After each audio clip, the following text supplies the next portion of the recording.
twageze hano rero turimo kuganira ijambo tuzoza no gucumura twiga rivuga ngo amahame agenga umukozi w'Imana mwiza, amahame agenga umukozi w'Imana mwiza, amahame agenga umukozi w'Imana mwiza. Twavuze ibintu bine, wenda ndabisoma gusa ndisubiramo hanyuma twongeyeho ibindi bibiri gusa kugira ngo gucumura tuzakomeza wenda turimo gusoza isomo. Amahame rero agenga umukozi w'Imana mwiza, twavuga ko gukorera Imana ari ugushyira ubushake bw'Imana imbere. Gukorera Imana bivuze gushira ubushake bw'Imana imbere. Kuvuga ngo mu rugendo rwawe, mu bikorwa byawe, urabona nijoro uryamye uzutse, Imana ikaba priorite mu buzima bwawe. Ari mu buzima bw'umuntu ugira komande, ukazumva hari akajwi kakakongorera gusinzira, reka usenge, reka gusoma Bibiliya, banza wite wisige cyane, ucyari umukobwa mutoya, ucyari abagore batoya, turagize cyane, banza wite abantu bacakureba. So rero dukomande dukwiye kwicwa nuko hari n'indi komande yahekubwira ngo nuko ukiri umukobwa cyangwa nuko ukiri umusore mutoya, ariko hariho priorite y'Imana. Banza usenge, banza usome, banza wumve iyo apelete, banza witabire iyo apele y'Imana, banza kwitaba. So iyo rero umuntu gukorera Imana bivuze ko apele yose zije ari zibiri, apele yawe wowe wihamagara, akaba n'indi apele y'Umwuka Wera n'apele y'ijuru. Ukwiye kubanza kwakira apele y'Imana, ukwiye kubanza kwakira apele y'ijuru, ukazabona kwakira apele yawe. Iyo hari komande ziri mu mutima wawe, umutima wawe ukubwira ngo wogire amafungo, ukumva umutima wawe ukubwira ngo worya, uhita mwitwa ibivovogi. Kuko hari n'abantu badahise amafungo muri mwebwe wenda, ariko no muri twebwe hari igihe natwe kuba butaheruka. Ariko iyo umuntu kimwe mu bimenyetso byerekana kanisa ribijutse no kugira amafungo menshi, kandi iyo umuntu azutse kumva basebye, iyo umuntu azutse cyane mu buryo bw'umwuka, iyo umuntu yafunze nibaza ko umuntu aryohewe cyane kuruta cyagiye yariye za mboga n'aya mata kuruta cyane. Ariko iyo umuntu asinziriye cyane mu buryo bw'umwuka, hari n'uko mpamvu amafungo kuri amubwira kandi n'inzoga kubera ukuntu yanagusa. Ariko ntiwongera amavuta ku gicaniro ukunda inda yawe cyane kuruta uko ukunda apele komande y'Umwuka Wera. Amen. Amen. Haleluya. Haleluya. Abantu bamafungo cyane kumbe wiregera bazana gufunga. Uzamura umugore wawe ujishe kandi kunamuka. Kandi atarafunga ubwo arashaka gufunga ngo bazotanga gufunga n'akazi. Ukamubona kera yakunze. Ese biro kuzagenda. Yatangaza ya pastor kimeze neza. Kwero kuntusha abantu bakunda kujya cyane. Hari umuntu bashaswe karaka azarike mutondo avamiti apeliti n'ijoro. Abandi bazarara tele musikari batabzaye. Twe musikiko tironsa tumwana w'imyaka 5. Ariko kubera gukunda indaye azayihuriza ariko kwaka kwinja kameze tabagende kike wanda yaje bakora izikomano hamwe n'ibirayi bitetse kuri spaghetti birabona ijoro n'ibicura ukoremo tamera nabi. Ariko dukunda amafungo mu izina rya Yesu. Amen. Vuga amen. Haleluya. Haleluya. Amen. So cyangwa kivuga ngo niki nakoreye kuzaga rwanje ngo mubiteka no kwibaza niki Imana ikabugiriye yakuzanye gusaka bameze neza ufite ubushobozi bwo bwose bwo kwishura inzu no kwihahira. Niki Imana izakoze Imana no kwibaza impamvu utayikorera ikinguranya mu mutima wawe se uyu muntu niki ntamukoreye. Benshi barapfuye baganaga nawe, abandi bari beza bafite n'imisaya byibura n'amasoso kurenza we, nawe amasoso yiwe n'ayatondezi, ariko iwe nawe n'umukozi kubwira abantu bose bavuga ati uyu muntu ni mwiza. Niki ntamukoreye kiza gituma atakorera. Imana irimo kwibaza impamvu utadukorera Imana. Muri Philadelphia tudukorera Imana. Amanjana yose yasakaye muno nta ryawe ngabo, intebe zose ziri muno nta ryawe ngabo, ariko ushaka ngo bakwicaze.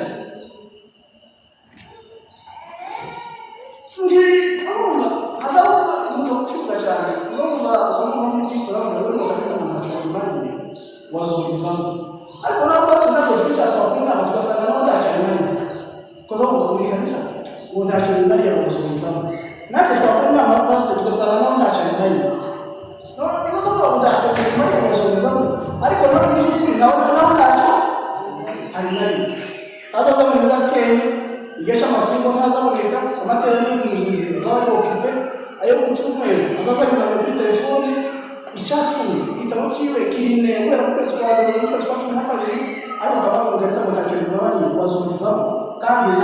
cyane nariko ko umunsi mvuze nabi ko tuza mwese ngaho. Amen. Umurimo w'Imana rero gukorera Imana ni uburyo bushaka iby'Imana imbere. Hanyuma twese turabakozi b'Imana hano. Hari igihe abantu batekereza ko abakozi b'Imana ari pasiteri Sergio hamwe na sekireteri n'abandi bagabo bazabaho mu nama y'akazi. Ariko Yesu kuva aje yatubwiye abakozi b'Imana twese. Wigishije ntabwo tumwumvishije. Jewe uwo wigisha n'umwumva neza mukabikora simbabuka. So, umuntu wawigisha n'uwawe wumva agakora izi ngo umuntu utamaye ngo yumve ijambo ry'Imana akarisha mu bikorwa. Uwo amaze nk'umuntu watsizuye ku rutare. Uwigisha ijambo ry'Imana ntabwo tuba wumvishije warishize mu bikorwa. Uwasenze ntabwo tuwasirinze. Uwasirinze ntabwo tuwacuranze. Uwacuranze ntabwo tuwabekinze. Uwabekinze ntabwo tuwateye. Uwateye ntabwo tuwarepetesheje. Uwarepetesheje ntabwo tuwahagarikiye. Uwahagarikiye ntabwo tumuntu uza kubona wese n'utebe agakoropa hano twinjira ahantu hari ayere. Uyu muntu wese ni umukozi w'Imana. Nubwo dukora ibikorwa by'Imana mu buryo butandukanye, ariko byose birangana kandi bingana agaciro imbere y'Imana igihe umuntu wese ubikora afite umutima utamucira urubanza. Amen. Twavuga ibintu bine ejo rero, twavuga ko icya mbere gukorera Imana bisaba kubanza kwakira icyo Imana yakoze ubukizwa. Kugira ngo umuntu yemerwe mu murima w'Imana, ni umurima w'Imana. Isi kino gihugu cy'u Burundi, Kongo, Amerika, Dallas, Venezuela, isi yose ni umurima w'Imana. Twese turi mu murima w'Imana. Tugomba guhinga, tugomba kuzogera imbere y'Imana n'akazi ufite amanga y'icyo wakoreye Imana mu isi. So, mbere kugira ngo dukorere Imana, umuryango munini wabukiye gukorera Imana ni ukugira gute ukubanza kwakira icyo Imana yakoze. Imana ntidusaba kwikorera tutarabanza kwakira icyo yakoze. Hari abakobwa babiri muri Bibiliya mu butumwa bwiza, zivuga ngo bari abakobwa babiri baravukana, baza imbere ya Yesu, umwe ngo yafashe umwanya munini ahakorera Yesu, undi bafata umwanya munini asanga Yesu kugira ngo Yesu amukorere. Uwagiye asanga Yesu yabwiye Yesu ngo ni kuri Yesu nicyo ufashije. Uwundi warabaye kumutekera mwiteho. Uwagiye kumwitaho we yarazi ko n'ufite agaciro kandi n'ikoherezwa agiye gukorerwa na Yesu. Ariko bizivuga ngo Yesu abwiye wa muntu wagiye kugukorera arakubwira ngo yewe Mariya uriganyira wishura muri byinshi wiyurusha muri byinshi. Ariko Marita we yahisemo imigabane myiza atazapfa. Yaramubwiye ngo nta muntu n'umwe ushobora kunjundira umutsima, uwo mutsima wumye ndi Yesu atarabanza kurya umubiri wanjye, atarabanza kurya umutsima namucumbiye. Ni ukuvuga ngo uburyo bwiza bwo gucumbira Imana umutsima ni ukubanza kurya umutsima Imana yagucumbiye kugira ngo umenye umucumbira. Ndabarushe oya uzibarusha mu mutwe. Ni ukuvuga ngo tushobora gukorera Imana tutarakira Yesu, kandi uwo murimo ni Imana yakoze. Nicyo Imana yakoze gutanga Yesu. So iyo umuntu yari yakiriye Yesu aba ari umutsima w'Imana. Umwe yamara gutama amaraso yaje ntabwo umubiri waje ahugumye. Kugira ngo duhuze n'Imana, dukorere Imana twumve, nuko tubaza kurya umubiri wa Yesu tukabona nuko tubaza kwizera umurimo Imana yakoze. Amen.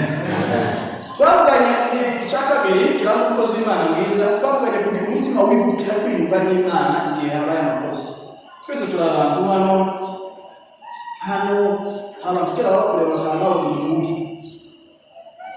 Siporo ari mbabwira ejo uzamuzwa muri Philadelphia bavuga ko bakabisa bakomeye ibi bari guhora muri Kamere, ukamusanga muri Kamere abagore bose muri Kamere bazamwagambana guhera ku wa mbere kugeza ku cyumweru.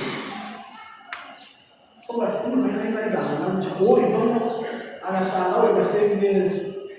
Wagera ugasanga nakandi kabuti wahava uperekezi ya muri vinye wenda yazakanyosha wenda kubera ko ugasanga pi isi n'akajagari. Umuntu kuzubona umugabo wundi kuvuga ngo iyo umugabo wawe wari wanjye mu dukari ugasanga uwawe niwe ufite karagitari nziza kuri izungu wowe wifuza. Urugo rwawe nibwo rwiza, niyo mpamvu Imana yaruhitiyemo kurubamo. Mvuge ngo amen. Imana ntiyahuze kugira umunyabyinshi. Imana wera ukwiye kunezerwa kandi ibintu byose bitagenda kumera kugira ngo bitungane uruheze umurongo cyane kugira umutima w'umuntu turakwiyunga n'Imana igihe habaye amakosa. Cya gatatu twavuganye ikihe cy'isere twavuganye guhigura imihigo. Ikintu cya gatatu kigira umukozi w'Imana mwiza ni uguhigura Imana nzikazi ko mu ruhande rwayo ngo numara gurwawe ureke kubikora. Imana nzikwiye gukora tumubwiye kwicarana n'Imana ngo mugirane amasezerano ubwira Imana ngo Imana n'inzara zo gushima Imana ikadufasha kuzara neza ikabinyuza ku ruhare rwayo. Niba nitegereze nawe ko uruhare rwawe ukora muruhure Imana tukwiye kuja mu madeni y'Imana ahubwo Imana ije mu madeni yawe ariko tukazuja mu madeni y'Imana. Nusaba Imana uruhande rw'Imana Imana nibikora nawe uzokora uruhande rwawe. Amen. Amen. Imana tikazi ko uruhande rwayo Imana tikazi ko niwe yagombaga gukora ku buzima bwawe hanyuma nawe ngize ugomba gukora ku bw'ubwami bw'Imana ngo bigure ukwiye gukora nawe uruhare rwawe mu izina rya Yesu. Amen. Cyakane twavuganye ni ukubaho ubuzima bwo kwizera. Ubuzima bwo kwizera hari abantu hano tukwizera bakuru n'ibiyomba umuntu abantu utinya kwizera gukora amafaranga kubera ukuntu baza barimira cyangwa mu muntu ushaka tukibujumbura hose turi kuvuga ngo umuntu afite kiwubura ubuzima rero nta buzima bw'umukristo bugomba kuba butagira icyizere. Tugomba kuba ubuzima abantu bose bazagukeka ubura ahantu ukaba akageni urebe umwigira mu wawe avuga ati aya matanga yawe ariko nawe waje guhumba kubanza usomero umugore uza kwinjira avuga ati pasiteri n'umwana kubanza usomero nawe niba dupfa isano pasiteri z'ibintu wowe ubwizo bishimishije ko tuba twegeranye twembi.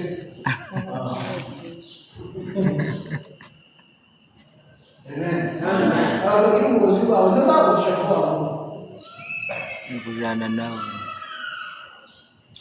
Yesu asifiwe. Kwizera umukristo akagira icyizere mu mitima y'abantu. Ntabwo tuzi bukomeye umukristo yogira ko kureba icyizere mu bantu. Iyo ufite iyo wizere umugabo yazirikana n'umugore w'abandi umugabo we agasaba akurije umutima ukabatsaba umugabo wawe n'umugore wawe bazoshikana neza. Ariko wowe uteye ubwoba kabisa uzamuka gusa ariko usanga ko mushika wawe ugamiriza uzamuka ngo umuntu wamubonanye kubera icyo wakuzi nabi nubwo no mushika wawe ukora babuke mushika wawe biologique tukuzi wazirishinya uzazigenda muri 18:30 amasaha yawe uzabijyana nimukabwira isikumane kandi sinjoro tuzawe bifu ariko umukristo urutuzi bwanjye n'umukristo nukuba abantu bamwizeye akareba imitima y'abantu bose bamuzi bakaba bamufitiye icyizere cyiza n'umubano mwiza n'umuntu w'Imana mu ibanga uraruta ibikorwa bigaragara abantu bagiye bakora kuko abantu bashobora gukora bino kandi batizeye ariko wowe kanisa zikabwira kontable uziko n'amateka y'Imana basigaye babona amafaranga mu kanisa waba batura yatanzwe kazabanza kareba imoto kuzi kazi yaba bakafuna akabona guhoro nihaza kubaho bahandi n'agatatu batwa telefone mu kazi gatatu batwa telefone n'agatatu n'agatatu musibe kandi gatatu utuyo gusanga utereje telefone kandi umuntu wishushe n'ubuye mu bantu kuko twimbuga wishushe n'ubuye azaba ari telefone mu kanisa Amen. Ni kabisa hajja kwa makosa kusema kabisa wezekani. Kichanga hajja kwa kuokoa cyane. Bazatangisha kama kile bakira no gutanga. Hajja kwa. Kosa cyane. Bagirwa ko gutangisha. Bakibagirwa no gutanga. Bazaga ko batangisha cyane bakora ibyo batangisha. Kosa hajja kwa cyane. Uzore batangisha masaka gutanga kwa gukora. Ufite utubari ufata ikaramu n'ikaratasi akayibona yandika abandi iwe ngiye yandika mutanga amaturo utangere tranzushire mu nama ikindi cyakabiri abadiyakoni bagira ibindi kosa n'abadiyakoni bagira baza basanga aho mu kanisa baza no kwicaza abantu aho kuza kumvira abo Imana iyo bazama babisi kaho ikintu cyabazanye mu kanisa cyane kwicaza abantu kumbe nabo n'abakristo kimwe natwe baza no kumvira abo Imana no kukizwa kureza kwicaza abantu igice cyabo Imana kuko kuba wegaranyije ibintu zawe zose kugira ngo wicare nawe wumve icyo Imana ivugana nawe nubwo tugiye guhamagara ariko uzibura program kavuga ikintu cyazanye kiri priorite mu kumva ijambo nagana kwicaza uzabisanga abadiyakoni bafasha zo kwicaza mu kanisa naho kumvira Imana gusenga no kumva umwuka wera kuba umudiyakoni uzi umwuka wera wakuye wandika amandiko kuba ushambuye bene umwe bene abakobwa batanga amazi mu kanisa n'abagore n'abahungu bene abahungu utokotoko n'ubushenge n'ibindi kugira ngo uzobone ansanga ariko bene n'ibindi bihungu n'ibindi zuzuye imbaraga z'umwuka kandi gikomeye n'ijuru Bwana sifiwe. Bwana Yesu asifiwe. Niki Imana itakoze ku buzima bwawe kandi n'abatundi tubiri hanyuma gusoreza aho ngaho yindi yaberega umukozi w'Imana mwiza ni ukuba ubuzima bwumvira Imana bwumva kandi bwumvira Imana kumva no kumvira Imana yemwe bya gatanu iranga umukozi w'Imana mwiza ni ukuba ubuzima bwumvira Imana kandi buyumvira muri byose kumva no kumvira Imana ni rimwe mu mahame meza akwiye kuranga umukristo mwiza akwiye kuranga umukozi w'Imana mwiza kumva Imana no kuyumvira Kumbuye kuba ubuzima butinda kumva Imana ikwiye kuzuvuga ugahita wumva vuba mbere y'abantu kandi wamara kumva ukumvira wamara kumva ngo kuri Imana ikubwiye izina rya Yesu biri zigaragaza umukozi w'Imana witwa Yona Imana yamubwiye ngo ndamuhamagaye ikintu yakoze yamwumvishije ariko ikintu cyamunaniye no kumvira abantu benshi bazumva ko kumvira niko kwambuka Yona yumvishije Imana babwira ngo wumvishije yumvira Yona aravuga ngo sikumvira Imana imutumye Ninewe ahita rushisha keve n'ubu dufite abakozi b'Imana benshi bameze neza ariko Imana yabaye baje Ninewe bicaye itarushisha Imana kirabaza ngo niki nzakora inguzanyo mu Rwanda ko nari niriye ko rweza ubw'inzanyo niki cyatumye rwenya ko nari naramutumye Ninewe niki cyakujanye itarushisha ko nari naratekereza ko ugomba kumenya amasengesho mwiza muri iyo kanisa niye mpamvu utazusenga ko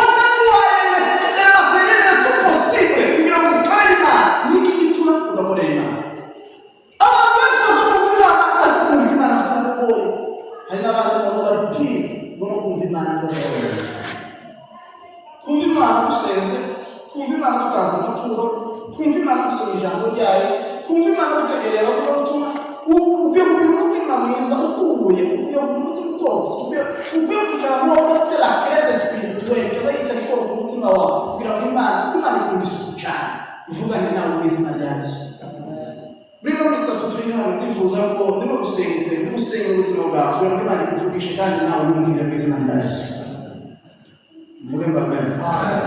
Ukwiye kumva Imana kandi ukayumvira. Tukumva Imana gusa tugahitamo n'intambwe yawe ari intambwe yo kuyumvira. N'ubu ndimo kwigisha hano muri iyi minsi tuzobana ku cyumweru hari ikintu Imana izovugana n'umutima wawe ariko icyo ugomba gukora ni ukuyumvira. Niba Imana yakwibutsa ko hari utuntu wagombaga kuregerariza hari amasezerano wagiranye nayo hari uko waravuze ngo ngire ngo Imana ntabwo gutya cyo tugomba kubigura mu izina rya Yesu. Sebine kandi wegi Imana cyo turimuka cyane aho bese neza cyo kumeze nabi ona ari munsi yawe ukabango naje mukende zaje n'umususi so no ufite icyafashe cyo nari bigira tumena ati bigiza ngumba ngenda ndaga nashaka relation idahari umwana kwa mushinge uwo kwa data wacu uhagarara ugasanga ibintu bifite amashati menshi yamanitse ku musumari amwe afite nk'ingesi yatinze bakura hino cyo cyane n'ifite n'ubwana mwiza n'Imana cyakibazo cyo gushaka abasisi n'ibirato n'ibirato kimwe n'aratiri mu bawe yarafite nimero bazambara nimero 9 naje namara 6 bashyiramo amahuzu imbere cyo bihuzu bisobetse bishaje nyuma kabona gucambara ko mbere neza mu mutima pe Ko cyane n'umwana w'ubana cyangwa gishaje kikwemeye. Uhagaze neza mu kofi wa. Amen. Amen. Bwana Yesu asifiwe. Haleluya. Kazi k'Imana kakuru cyane. Ndabona kubahereza ubuhamya ko ngendanye kaminuza n'abanyakazi bakorana n'umugabo w'umubeje witwa Mark Colino cyangwa umubirigi. So ndakora agera aho gutangira akabari. Ahita avuga ngo njyewe nza gukora ibintu za Vodacom nagendaga n'Instagram muri Municipal Netbox wifi hanyuma atangira restaurant n'akabari. Ahita avuga ngo zose njyewe uzoba manager inzoga n'ibyo kurya na Netbox kanya kuranga primus kazana isindi kandi arayundi ayira kumva pereze imana uzozora n'umutuma n'abamwe n'inzoga tana mkabalete ya Yesu cyo gene neza neza n'ifaranga ko abahungu twabagana bakazana cyita mukasuka kambere n'icyo kukava uzokansigiri ariko karamba ibyo kuna numva ko arabwira ngo uzakorana n'iyinga kudufite parcours ndende no kutarabakira makuru je wakoze mu kabare ndigisingire ayo makuru wabiye afite nyamuzo uruzuko nakoze mu kabare tuzamara ushaka kumureka nacyo no kwisohoke ubuzima bwawe iyo uruzuko ruzukora mu bizo bapokezi n'ipokeza kugira zo mu kandi n'ibizuku n'ibindi witwa mu buzima bwawe Wait, who's more than one?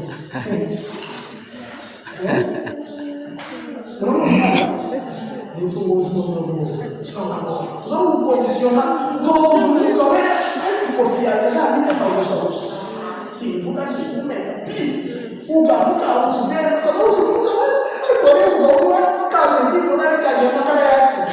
O valor meu não é detalhe para falar nunca. Ele é Akira cyo gutsinda cyari mikashe bijagaze neza zaje n'ijumuzi aho kufino kamwe imbere mukomero kazi ditona bize kameze kunani wakwe bari kamwe mu mako sifu twaje no imani ngo utangifara mu izina rya Yesu Mungu Amen. Bwana Yesu asifiwe.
Ukaza kabisa tutarabaturo tutangicacumi tugiye bafungo tubisenga nijoro tugisemuzutse tubisembuye kujyana ariko kaza